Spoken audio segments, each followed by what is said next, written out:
Et on se retrouve donc pour cette revue de presse de l'économie.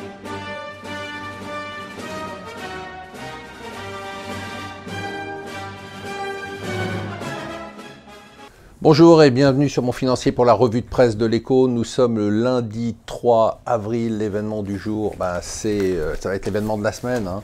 C'est la rencontre entre Donald Trump et Xi Jinping en Floride. On attend beaucoup de cette rencontre. Et d'ailleurs, ce qui est très intéressant, c'est qu'on a une interview exclusive de Donald Trump au Financial Times. Alors, il manie la carotte et le bâton comme d'habitude. Bon, notamment, il va mettre dans la balance, ça c'est certain, la Corée du Nord. Il dit en gros, si la Chine ne s'engage pas à tenir son roquet en Corée du Nord, eh bien, ils attaqueront. Ils ont parlé quand même d'attaque. Ils ont parlé de quasiment de guerre. Est-ce qu'on va avoir un accord commercial? Il va y avoir probablement beaucoup de déclarations de principe. D'accord commercial, non. Est-ce qu'on va avoir un affrontement commercial? C'est certain. Pas tout de suite. Ce sommet va se terminer en embrassade et en serrage de main et peut-être par une partie de golf comme avec le Japon. Mais très clairement, à terme, il n'y a pas de solution. On va vers un affrontement entre les États-Unis et la Chine sur un plan commercial, car la Chine ne fera aucune concession, peut-être des concessions sur la Corée du Nord, mais pas sur le commerce. Donc ça va être suivi de très près. Les négociations sur le Brexit, dites-moi si ça commence comme ça.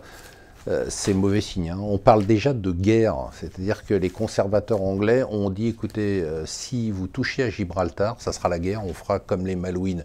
Puisque le sujet, c'est que l'Union européenne a dit il y a quelques jours qu'elle donnerait le mot final, la décision finale sur le statut de Gibraltar et les relations de Gibraltar avec l'Union européenne à l'Espagne. Alors ça a énervé les Anglais qui ont dit c'est simple, si vous faites ça et que l'Espagne commence à vouloir récupérer Gibraltar, en gros, ça sera la guerre.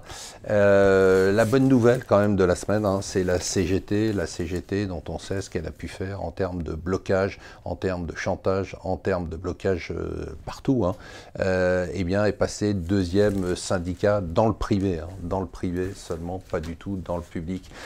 Ça continue à chauffer pour les élections. Comme d'habitude, le Financial Times nous explique quand même que c'est Marine Le Pen qui a de grandes chances de gagner, même si les marchés, eux, n'en sont pas persuadés du tout. Des marchés qui, eux, jouent la victoire d'Emmanuel Macron, on vous l'a dit plusieurs fois.